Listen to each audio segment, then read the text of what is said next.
besoin par rapport à ce qui est écrit. Est-ce qu'il est respecté, est-ce qu'il n'est pas respecté, est-ce qu'il n'a pas avancé la donne, ou bien nous pas avancé la donne. Donc ceci signifie aussi que tous les acteurs de ce processus, et CEPA comme acteur, gagnent le gouvernement dans son ensemble qui sont acteurs, c'est lui-même qui a pas CEPA moyen pour l'avancer, gagner les principaux intéressés, qui sont la société civile, les partis politiques, à travers leurs candidats, et tout le monde qui est impliqué dans le processus. Et puisque ce processus cap avancer avec tout le monde et pour tout le monde, il y a nécessité d'une appropriation des textes normatifs. Il faut nous connaître qui s'appelle du créa, il faut nous lire du premier article au dernier article pour ne rien pas échapper nous. Donc il est important que nous connaissions exactement qui s'appelle dans le créa. Ça va permettre que le processus a une crédibilité importante. La présentation que je fait matin là, n'est pas pour une analyse approfondie et juridique du décret électoral là. C'est plutôt pour présenter ce qui est nouveau, ce qui est introduit, ce qui bagaille qui pas là avant, qui vient la première là, et qui impacte ça bien ce processus là. Et nous-mêmes, étant donné que nous là dans le processus là, il faut nous connaître exactement qui ça nouveau, qui ça pas nouveau, qui ça pas fait en plus, qui pas fait déjà. Mais avant que m'avancer dans ça, je vais clarifier certaines choses. Particulièrement le rôle général du CEP en ce qui concerne le processus électoral. Le CEP a bien 3 rôles à jouer dans le processus électoral là. Ils ont un premier rôle qui est son rôle d'organisateur.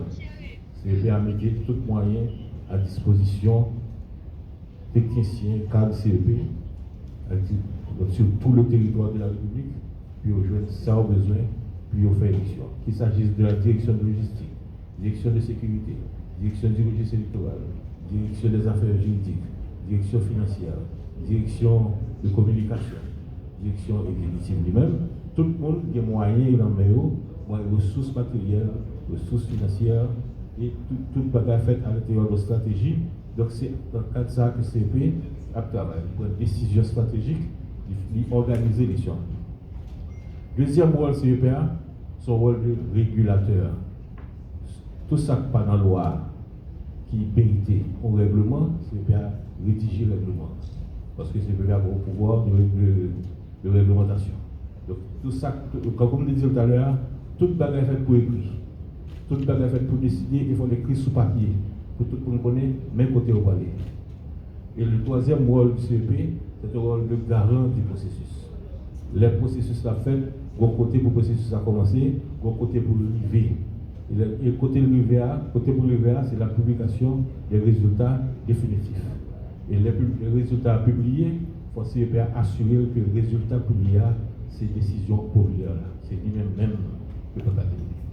Donc c'est trois rôles, ça, on peut trouver CEP.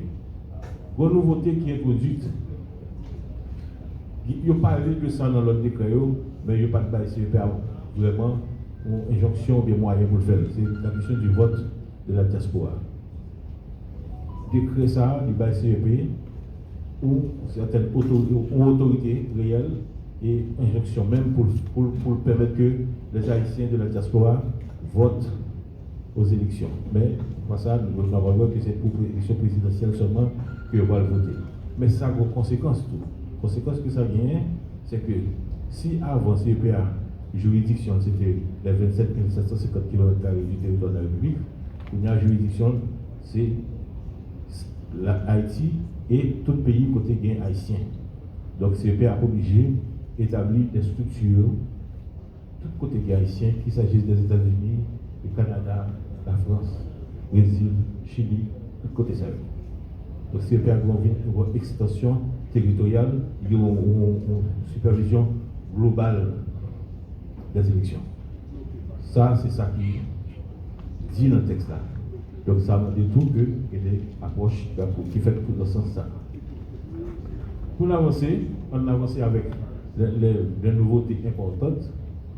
Jusqu'à la dernière élection, il y a 10 ans, il y a un seul centre de tabulation au niveau de la Sonavi. Avec des cressards, il y a une déconcentration de la tabulation des résultats il y a un bureau de tabulation de vote départemental. Ça veut dire que dans chaque département, il y a un mini centre de tabulation qui a tabulé les résultats pour le département ça et pour envoyer les résultats au bail. CTV, c'est le centre de tabulation central là, pour faire consolidation des résultats. Alors, en ce sens, on peut un petit peu expliquer ce qui a passé. Le processus a continué, j'en ai continué à faire là. L'élection a fait dans le bureau de vote. À la fin de la journée, il fait dépouillement des bulletins. Ok? Il a laissé le procès verbal des résultats. Le procès verbal, ça, nous connaissons la blessé en 6 exemplaires. Premier exemplaire original là, qui peut aller dans le centre de tri. Ensuite, pour mettre la bonne, pour l'acheminer dans BTVD, Bureau de tabulation de vote départemental. Ça, c'est original là. Deuxième copie, qui sont duplicata, il peut aller acheminer vers le centre de tabulation. Troisième copie à afficher dans le bureau de vote là. Quatrième copie à parler dans le BEC là, bureau électoral communal là. Et deux autres copies à nommer mandataire pour parti politique ou bien candidat qui fait plus de voix dans le jour ça. Parti ça nous connaît déjà, mais c'est parti pour faire passer par le centre de tri pour dans les TVD. Donc ça veut dire que vous gagnez une tabulation de résultats au niveau départemental. Ça vient pour effet de peut-être renforcer la crédibilité processus là parce que c'est difficile pour faire aussi de activités qui ne pas trop correctes, ok, au niveau 10 départements. Donc là, ça c'est ça le législateur qui peut-être prévoir pour le faire dans ça. Mais ça a un coût en même temps.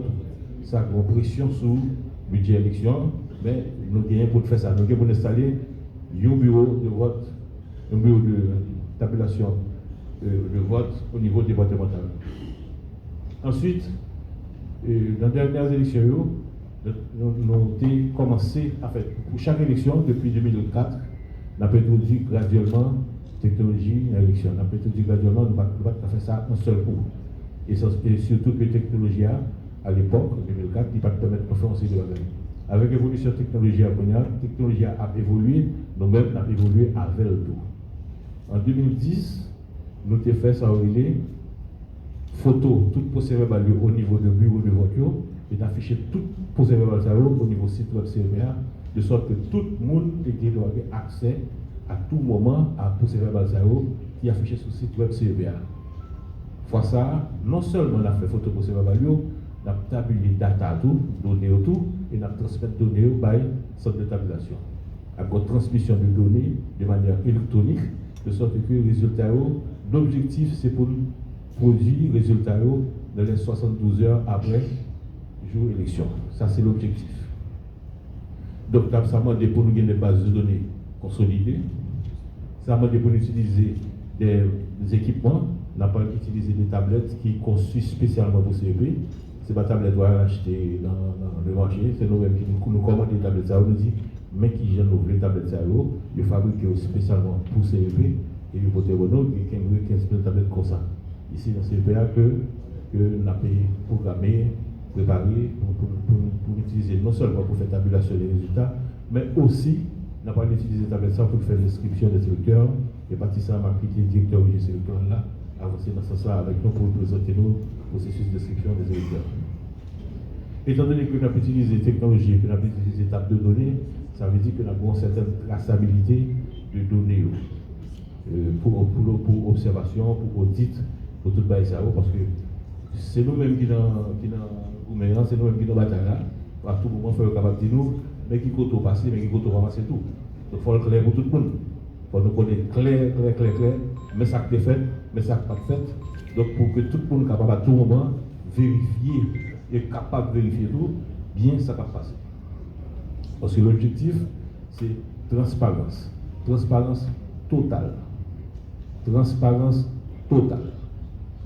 Il faut que nous connaissions ce qui passe. Il faut aller dans votre bœuf là pour connaître ce qui passe. Maintenant, pour l'inscription des électeurs, comme on dit, on a utilisé, pour ça, ce n'est pas pour dire qu'on a utilisé la technologie, jusqu'à 2010, jusqu'à 2021, tout, parce que nous avons déclaré en 2021, les autres dit que le registre électoral est constitué des citoyens inscrits à l'ONU, l'Office national d'identification. 2 membres du CEP, 2 juges et un magistrat, tous formés en matière de contestation électorale. Et il y a le travail qu'a fait dans ce sens.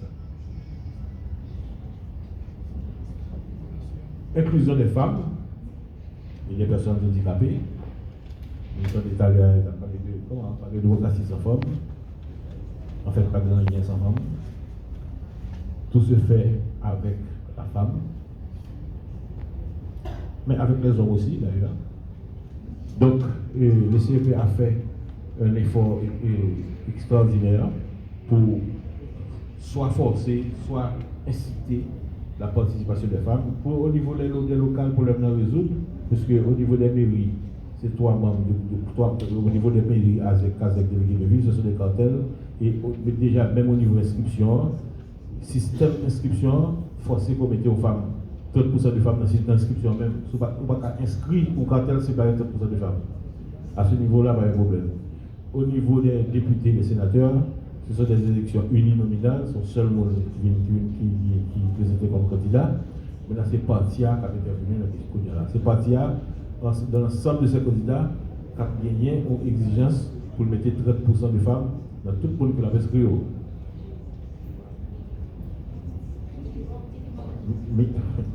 On va dire minimum. Ok? Donc il y a des gens qui ont fait ces femmes seulement.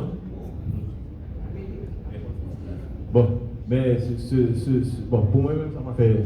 Ça m'a fait une grosse différence parce que moi-même, je suis un défenseur de la femme. Et maintenant, il y a une pile de citations pour ça. Il y a des quotas exigés, il y a des codes que, en plus, pour le parti politique qui inscrit plus formaux, et tout ça, c'est dans le décret clair sur question, à tout côté dans le décret, pour après que vous fassiez une attention particulière pour que la participation des femmes soit effective et réelle. Parce qu'il n'est pas normal pour le Sénat, pour son seul fille qui est là-dedans. Par exemple, ce n'est pas normal pour le chef des députés avec 119 députés, pour à peine s'il y a 2 filles là-dedans. C'est un déséquilibre national désaillé. Ok? Donc il faut une participation accrue des femmes au processus électoral. Et le gouvernement lui-même a pris un axe prioritaire en question de pour cette question de femmes. Il y a une incitation à ça, il y a pile incitation qui a fait pour ça. En conclusion, le décret électoral là, il allait vers la modernisation du processus électoral. Modernisation dans plusieurs sens. Modernisation en termes de réalité sociopolitique, modernisation en termes de technologie, modernisation dans les mécanismes utilisés. Donc il faut renforcer la capacité de l'institution électorale pour assurer une grande transparence du système et la crédibilité du système. Donc, nous avons besoin des élections mieux encadrées, plus fiables, inclusives, répondant aux attentes des acteurs politiques et de la société. Le Conseil électoral a toujours été à disposition parti politique pour toute question que nous avons gagnée, parce que comme vous le dites tout à l'heure, quel que soit ça de besoin, parce que c'est un devoir pour nous communiquer avec parti, mais c'est un devoir pour parti politique tout, pour chercher qu'on est, pour résoudre dans le cas pour ça gagner, pour ça qu'a fait. Et c'est le CEP a toujours capable de parler pour répondre à toute question que nous avons poser. Depuis le texte de loi, nous tous sommes d'accord. Si ce n'est pas dans la loi, nous avons un petit problème entre nous. Merci beaucoup pour répondre à toutes les questions. Merci.